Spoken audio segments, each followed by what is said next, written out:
Hi viewers, welcome back to ஆயுதம் அறிவோம். 400 kilogram அளவிற்கு 60% மேலாக என்ரிச்சி செய்யப்பட்ட யுரேனியமானது எங்க போச்சு அப்படின்னு தாக்குதல் நடத்துற அமெரிக்காவுக்கே தெரியல. அமெரிக்காவின் இன்டெலிஜென்ஸ் அவங்க சொல்றாங்க, இந்த தாக்குதல் நடத்துவதற்கு முன்னாடியே ஈரான் அந்த பேஸ்ல இருந்த 400 கிலோகிராமுக்கும் மேற்பட்ட என்ரிச்சி செய்யப்பட்ட யுரேனியத்தை எடுத்துக்கிட்டு எங்கேயோ போயிருக்காங்க. அது இப்ப எங்க இருக்கு, எங்க அவங்க வச்சிருக்காங்க அப்படிங்கிற தகவல் எங்களுக்குமே தெரியல அப்படின்னு சொல்றாங்க. இந்த செய்தியை கேட்ட பிறகு பல பேருக்கும் ஒரு சந்தேகம் வரலாம். அப்ப அமெரிக்கா 7 பாமர்களை கொண்டு நடத்தப்பட்ட தாக்குதல் வீணா அப்படின்னு. ஆமா, அப்படிங்கிறதுதான் இப்போதைக்கு உண்மையா இருக்கு. 60% மேற்பட்ட என்ரிச் செய்யப்பட்ட யுரேனியம் இல்லைன்னா இப்ப ஈரான் கிட்ட அணு ஆயுதத்திற்கு தேவையான யுரேனியம் இருக்கு அப்படிங்கிறது தான் அர்த்தம். ஆனா இதுவே இன்னொரு பக்கத்துல இருந்து நாம பார்த்தோம்னா, வருங்காலத்துல இது மாதிரி ஈரான் யுரேனியத்தை என்ரிச் பண்ண முடியாத மாதிரியும் இந்த தாக்குதல் அவங்களுக்கு கை கொடுத்திருக்கு அப்படின்னு சொல்லலாம்.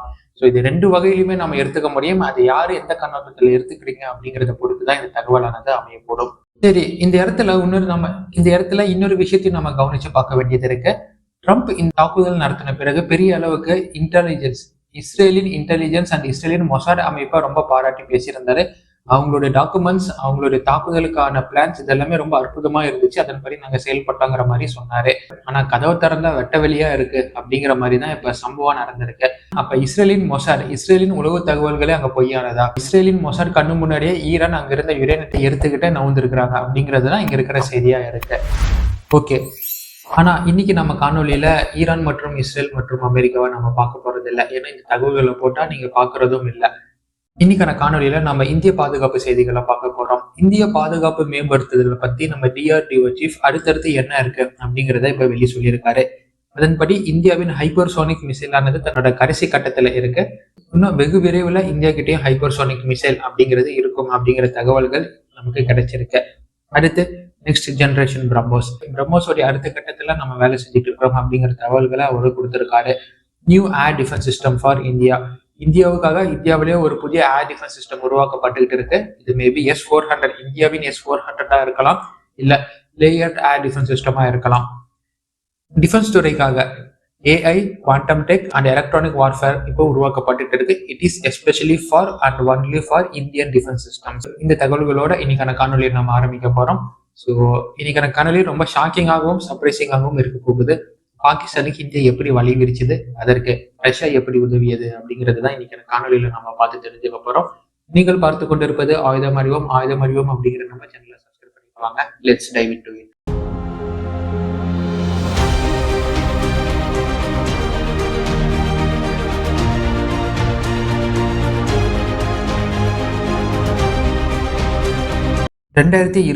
இந்தியாவின் கஸ்டம் டிபார்ட்மெண்டால் டா கு யூன் அப்படிங்கிற ஒரு மர்ச்சன்ட் வெசல் சரக்கு கப்பலை சீஸ் பண்ணாங்க. இதற்கான காரணம், அந்த சரக்கு கப்பலை பாகிஸ்தானுக்கு டியூயல் யூசேஜ் பர்பஸான எக்யூப்மெண்ட்ஸ் ஏற்றுமதி செய்யப்பட்டிருந்தது. அந்த எக்யூப்மெண்ட்ஸ் வேற எதுவுமே இல்லை, ஆட்டோகிளேவ்ஸ் அப்படின்னு கிளாசிஃபை செய்யப்பட்டது. ஆட்டோகிளேவ்ஸ் அப்படின்னா வேற ஒன்றும் இல்லை friends, equipment used for high energy material R chemical coating for missile motor. இது மாதிரியா இருக்கிறத நம்ம ஆட்டோகிளேவ்னு சொல்லுவோம். இந்த டியூயல் யூசேஜ் எக்யூப்மெண்ட் ஆனது பாகிஸ்தானின் நேஷனல் டெவலப்மெண்ட் காம்ப்ளெக்ஸுக்கு ஏற்றுமதி செய்ய இருந்ததா அந்த அசைன்மெண்டோடைய பேப்பர்ல சொல்லப்பட்டிருந்தது. இந்த நேஷனல் டெவலப்மெண்ட் காம்ப்ளெக்ஸ் யாரு அப்படின்னு பார்த்தோம்னா, பாகிஸ்தானின் மிசைல் டெவலப்மெண்ட் ப்ரோக்ராம்ல இருக்கக்கூடிய ஒரு அங்கம், ஒரு பகுதி. இந்தியா அப்பவே புரிஞ்சுக்கிட்டாங்க இது டியூயல் யூசேஜ் பர்பஸ்ன்னு சொல்லிட்டு பாகிஸ்தானின் மிசைல் டெவலப்மெண்ட் ரெஜிமுக்கு இது போயிட்டு இருக்கு அப்படின்னு. அதனால அப்பவே FATF-க்கு இந்தியா ரிப்போர்ட் பண்ணிட்டாங்க 2020. இது மாதிரி ஒரு சென்சிட்டிவ் ஐட்டம் டியூயல் யூசேஜ் எக்யூப்மெண்ட்டா பாகிஸ்தான் வாங்குறாங்க, என்ன ஏதுன்னு பார்த்து பண்ணுங்க அப்படின்னு இந்தியா FATF கிட்ட கொளுத்தி போடுறாங்க. ஏன் இந்தியா இதை FATF-க்கு ரிப்போர்ட் பண்றாங்க அப்படின்னு இன்னும் கொஞ்சம் டீட்டெயிலாக பார்த்தோம்னா, மிசைல் டெக்னாலஜி கண்ட்ரோல் ரெஜிம்னு ஒன்று இருக்கு ஃப்ரெண்ட்ஸ். இந்த அமைப்பு ICBM மற்றும் அட்வான்ஸ்டு மிசைல்களை தீவிரவாத நாடுகள் இல்ல தீவிரவாத குழுக்களுக்கு இடையே கிடைக்கிறதா கட்டுப்படுத்தவும், ஒரு நாடு இன்னொரு நாடுக்கு மாஸ் டிஸ்ட்ரக்டிவ் ஏற்படுத்தக்கூடிய மிசைல்களை அனுப்பாம இருக்கிறதையும், அதை அனுப்புவதை கட்டுப்படுத்தவும், அதை மானிட்டர் பண்ணவும் இருக்கக்கூடியதுதான் இந்த மிசைல் டெக்னாலஜி கண்ட்ரோல் ரெஜிம் ஆனது. இதுல இந்தியாவும் ஒரு அங்கம் அப்படிங்கிற இடத்துல சொல்ல விரும்புகிறேன். ஸோ இது மாதிரி டியூயல் யூசேஜ் எக்யூப்மெண்ட் ஆனது ஒரு ICBM மிசைலுக்கு தேவையான எக்யூப்மெண்ட் அப்படின்னு இந்தியா கிளாசிஃபை பண்ண காரணத்தினாலையும், ப்ராப்பரா இது MTCR கிட்ட அனுமதி பெறாம இவங்க இது மாதிரி கொண்டு போறாங்க அப்படிங்கிற காரணத்தினாலையும் FATF-க்கு இதை இந்தியா சொல்றாங்க.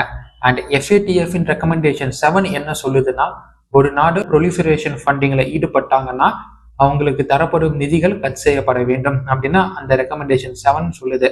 Paste on the crime they will be put into the list, black, grey, red அப்படின்னு லிஸ்ட் இருக்கு. ஸோ இதெல்லாம் அவங்களுடைய குற்றத்திற்கு ஏற்ற மாதிரி அவங்கள வந்து லிஸ்ட் பண்ணுவாங்க. ஸோ எம்டிசிஆரை வயலேட் பண்ணி இது மாதிரி ஒரு டியூயல் யூசேஜ் பர்பஸ் கொண்ட ஒரு எக்யூப்மெண்ட்டை கடத்துறாங்கன்னு எஃப்ஏடிஎஃப்ல குற்றத்தை பதிவு பண்ணி எஃப்ஏடிஎஃப் ரெக்கமெண்டேஷன் 7ல இந்தியா பாகிஸ்தான் கிரே லிஸ்ட்ல தூக்கி போட்டு ஊமக்குத்து கொடுத்த ஒரு பிளான் பண்ணியிருந்தாங்க. இது எப்ப 2020லயே நடந்தது. அண்ட் பாகிஸ்தானும் இதே வருஷம் தான் கிரே லிஸ்ட்ல இருந்து வெளியில வந்தாங்க. சரி, இந்த கிரே லிஸ்ட்ல இருந்து வெளியில வந்தா என்னப்பா அப்படின்னு கேட்டீங்கன்னா, ஒண்ணு வந்து அந்த நாட்டுக்கு கிடைக்க வேண்டிய பெரும்பான்மையான ஃபண்ட்ஸ் அண்ட் அவங்களுக்கு தரவிருக்கும் ஆயுதங்கள் இதெல்லாமே கொஞ்சம் ரெஸ்ட்ரிக்ட் செய்யப்படும்.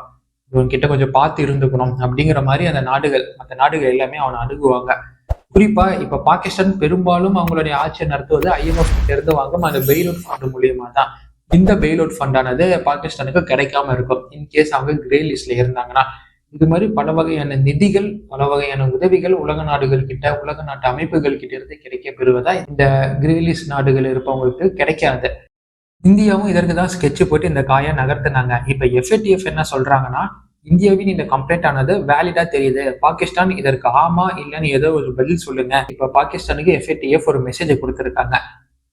சரி, இதற்கப்புறம் என்ன நடக்கும் அப்படின்னு கேட்டோம்னா, based on current scenarios, suppose Pakistan ப்ராப்பரான எவிடன்ஸ் ப்ரொவைட் பண்ண ஃபெயில் ஆனாங்கன்னா, இல்ல அப்படின்னு ப்ரொவைட் பண்ண ஃபெயில் ஆனாங்கன்னா அவங்களுடைய குற்றம் நிரூபிக்கப்படும். ஸோ அவங்கள தூக்கி கிரே லிஸ்ட்ல போடலாம். இந்த சம்பவமானது, அதாவது அக்டோபருக்குள்ள இவங்க நான் இல்லை அப்படின்னு உறுதி பண்ண தவறினாங்கன்னா அக்டோபர் 2025 பாகிஸ்தான் மீண்டும் எஃப்ஏடிஎஃப் கிரே லிஸ்ட்ல தள்ளப்படும். ஸோ அவங்களுக்கு கிடைக்க வேண்டிய IMF ஃபண்டுகள் ரெஸ்ட்ரிக்ட் செய்யப்படும். இதற்கு இந்த சம்பவம் நடக்கணும், பாகிஸ்தான் எஃப்ஏடிஎஃப் கிரே லிஸ்ட்ல விழுவணும்னா நமக்கு கண்டிப்பா உலக நாட்டு அரங்கில் US மற்றும் ஐரோப்பிய ஒன்றியத்தின் சப்போர்ட் கண்டிப்பா தேவைப்படும் இந்த சம்பவம் நடக்கணும்னா. ஸோ இதற்கான சான்ஸ் அப்படின்னு பார்த்தோம்னா 50-60% இருக்கு.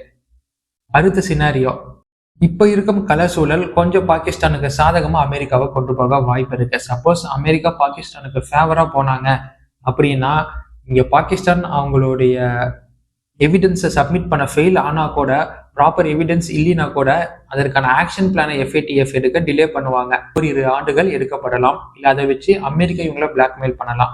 நீ எனக்கு பண்றியா இல்லை எஃப்ஏடிஎஃப்ல தூக்கி போட சொல்லட்டுமா அப்படிங்கிற மாதிரி ஒரு காய் நகர்த்தல்கள் நகர்த்தப்படலாம். So based on Pakistan favour condition அப்படிங்கிறது 20-30% சான்ஸ் இருக்கு. அந்த லாஸ்ட் ஒன், எஃப்ஏடிஎஃப் அவங்க பாகிஸ்தான் மேல எந்த தடையுமே போட மாட்டாங்க. ஈவன் அவங்களுடைய எவிடன்ஸை கொடுக்க தவறினால் கூட ஜஸ்ட் நாங்கள் உங்களை இன்னும் தீவிரமா மானிட்டர் பண்ணுவோம் அப்படின்னா வார்த்தையால கண்டிச்சு அவங்கள விட்டுருவாங்க. இது நடக்கிறது அப்படிங்கிறது கம்ப்ளீட்டா அமெரிக்கா அவங்களுக்காக நின்னா மட்டும்தான் இது நடக்கும். ஸோ இந்த சான்ஸ் ஆனது 10-20% இருக்கு. ஸோ இங்க US இன்ஃப்ளூயன்ஸ் அப்படிங்கிறது இந்த 3 சான்ஸ்லயுமே ரொம்ப அதிகமா இருக்கு அப்படிங்கிறது புரிஞ்சுக்கலாம். ஸோ பாகிஸ்தான் கிரே லிஸ்ட்ல போனாலும் அமெரிக்கா நமக்கு சாதகமா வேலை செய்யணும், இல்லை பாகிஸ்தான் வெளியில இருக்கிறனாலும் பாகிஸ்தானுக்கு சாதகமா அமெரிக்கா வேலை செய்யணும். ஸோ இங்க அமெரிக்காவின் இன்ஃப்ளூயன்ஸ் அப்படிங்கிறது ரொம்ப இருக்கு. பட் சர்ப்ரைசிங்லி இது மாதிரி ஒரு கன்சைன்மெண்ட் டியூயல் எக்யூப்மெண்ட்டோட ஒன்று வருது, அதுவும் இந்தியா வழியா வருது அப்படின்னு சொன்னது யாரு தெரியுமா ஃப்ரெண்ட்ஸ்? நம்ம ரா அமைப்போ இல்லை இப்போ அமெரிக்காவின் CIAவோ இல்லை இஸ்ரேலின் மொசாட் அமைப்போ இல்லை, இட்ஸ் ரஷ்யாவின் KGB தான் இது மாதிரியான இன்டலை நமக்கு ஷேர் பண்ணாங்க. சைனால இருந்து ஒரு கப்பல் பாகிஸ்தானுக்கு போகுது மக்கா, அணு ஆயுதம் உருவாக்கக்கூடிய சில காம்போனன்ட்ஸ் டியூயல் யூசேஜ் காம்போனன்ட்ஸ்னு ஒரு பேர்ல போயிட்டு இருக்கு. அது நாட்டு வழியா தான் போகுது, முடிஞ்சா அதை நீ பிடிச்சி என்ன பண்ணணுமோ பண்ணிக்கோ அப்படின்னு நமக்கு தகவல்களை சொன்னது நம்மளுடைய உற்ற நண்பனான ரஷ்யா தான் ஃப்ரெண்ட்ஸ். இந்த சம்பவம் 2020 நடந்ததா இருந்தாலும் இந்தியாவுக்கு ஒரு கெடுதல் நடக்குது அப்படின்னா அது சைனாவா இருந்தாலும் அதை தடுத்து நிறுத்துறதுக்காக ரஷ்யா இந்தியாவுக்கு சாதகமா செயல்படும் அப்படிங்கிறது இந்த சம்பவம் நமக்கு சிறந்த உதாரணமா இருக்கு. So Russian loyalty towards India more over then China if Chinese activity affects India அப்படிங்கிற கண்டிஷன்ல. ஸோ இன்னைக்கான காணொலி இதுதான் ஃப்ரெண்ட்ஸ். இன்னைக்கான காணொலியில ஒரு தரமான சம்பவத்தை உங்களுக்கு நான் சொல்லியிருப்பேன் அப்படின்னு நினைக்கிறேன். குறிப்பா எப்படி ரஷ்யாவால இந்தியா பாகிஸ்தானுக்கு 2020 ஸ்கெட்ச் போட்டாங்க, ஸ்கெட்ச் இப்போ எப்படி பாகிஸ்தானுக்கு எதிராக வேலை செய்யுது அப்படிங்கறத இன்னைக்கு நீங்க ரொம்ப என்ஜாய் பண்ணி கேட்டிருப்பீங்கன்னு நினைக்கிறேன். மாதிரியான பல காணொலிகளை தெரிந்து கொள்ள ஆயுதம் அறிவோம் அப்படிங்கிற நம்ம சேனல்ல சப்ஸ்கிரைப் பண்ணி ஃபாலோ பண்ணுங்க friends. Until it's signing off from ஆயுதம் அறிவோம் and stay tuned for next video. நன்றி, வணக்கம்.